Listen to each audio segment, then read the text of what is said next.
نحمده ونصلي على رسوله الكريم أما بعد فأعوذ بالله من الشيطان الرجيم بسم الله الرحمن الرحيم الحمد لله رب العالمين۔ آج سے ہم سورۃ الفاتحہ کی تفسیر شروع کر رہے ہیں۔ الحمد للہ رب العالمین۔ الحمد تمام تعریفیں، للہ اللہ کے لیے، رب العالمین جو تمام جہانوں کا رب ہے۔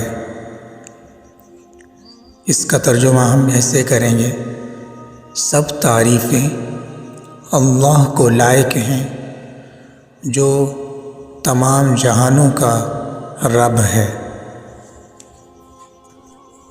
اس سے پہلے مختصر طور پر آپ کے سامنے اس سے پہلے 2 دروس کے اندر تعوذ اور تسمیہ کے بارے میں مختصراً درس گزر چکے ہیں۔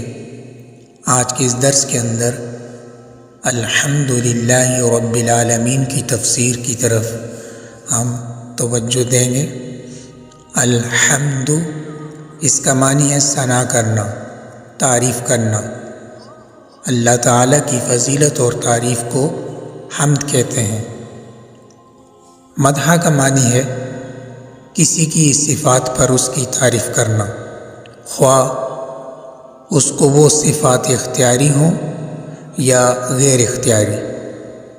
جیسے زید کی تعریف کی جائے اس کی سخاوت کی وجہ سے، اور اس کی حسن صورت پر اس کی تعریف کی جائے۔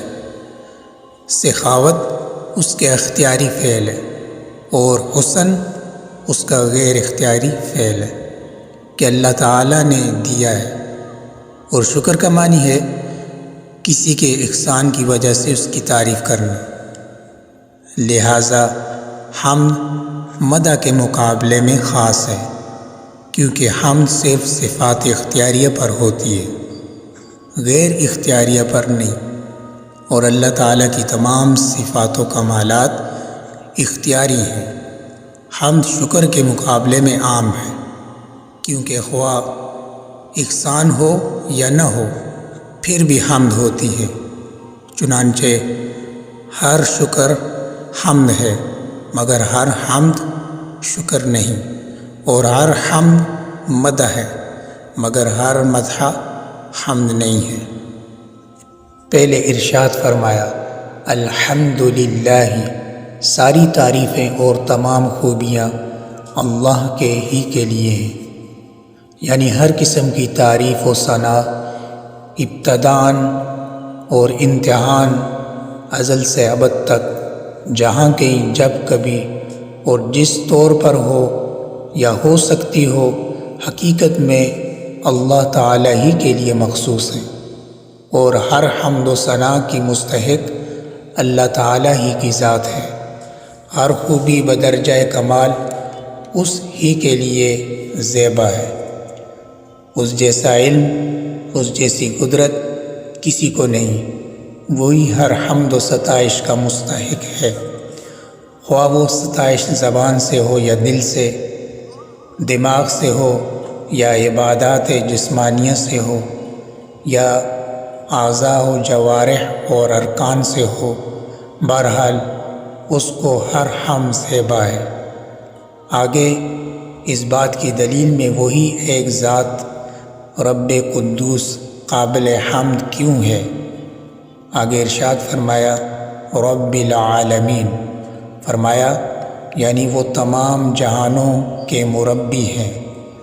رب کے معنی لغت کے اعتبار سے تربیت و پرورش کرنے والے کے ہیں، اور تربیت اس کو کہتے ہیں کسی چیز کو درجہ بدرجہ تمام مصلحتوں کی رعایت کے ساتھ آگے بڑھایا جائے، یہاں تک کہ وہ اپنے کمال کی حد کو پہنچ جائے۔ لفظ رب اللہ تعالیٰ کے صفاتی ناموں میں سے ایک مشہور اور نہایت اہم نام ہے، اور لفظ اللہ اور رحمان کی طرح صرف رب قدوس کے ذات کے لیے استعمال کیا جا سکتا ہے۔ عالمین جمع ہے عالم کی۔ اللہ تعالیٰ کے سوا ہر شے کو عالم کہتے ہیں، جس میں دنیا کی تمام جنس، مثلاً انسان، فرشتے، جنات، حیوانات، جمادات، نباتات، چاند، سورج، ستارے سب شامل ہیں۔